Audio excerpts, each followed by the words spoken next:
FOMO, the fear of missing out. But have you heard of FOBO? It's starting to catch on, and that is the fear of a better option. Ooh. So essentially you start to feel anxious or get anxiety because you worry that something better will come along, which makes it very difficult for you to make a decision yourself. Because you're always worried, well, something better is going to come along, so I'm going to hold on this.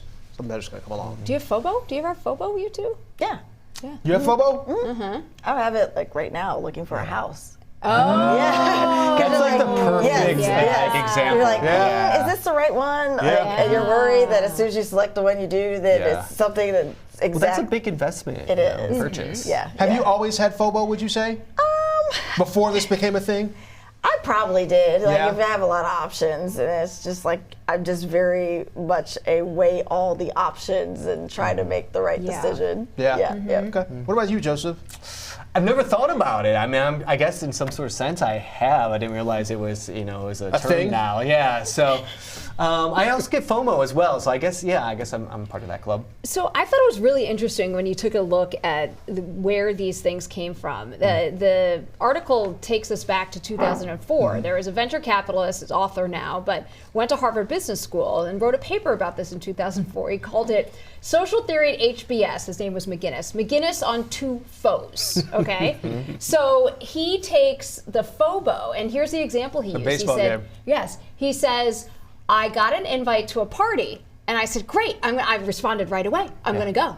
And then the next day, I got an invite to the Sox game. So, but I've already accepted. But I've already accepted the invite to the party, and so he did go to the party and not the Red Sox game. And the next time he was invited to that party, what did he did not respond right away.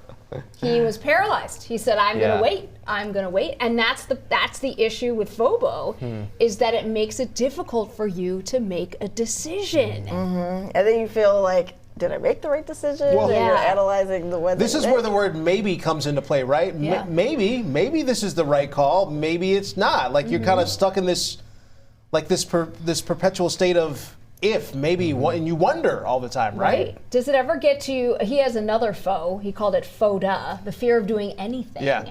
Now, that's kind of the more extreme version of the FOBO. I don't think I have this in like a social setting, but like in a big, like, hey, am I choosing the right college to go to? Am I taking the right job? Like in something that's really significant, I think I'm concerned, but not in like a social setting. Or like what food item am I missing out on a menu? Like that doesn't bother me. This also always goes back to, and we've made a note of, like, the grass is always greener on the other side.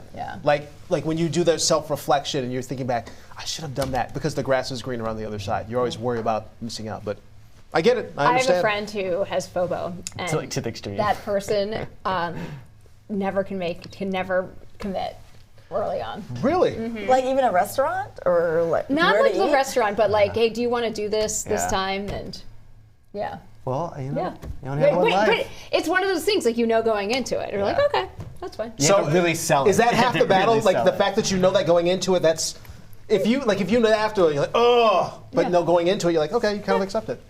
Sort of accepted it.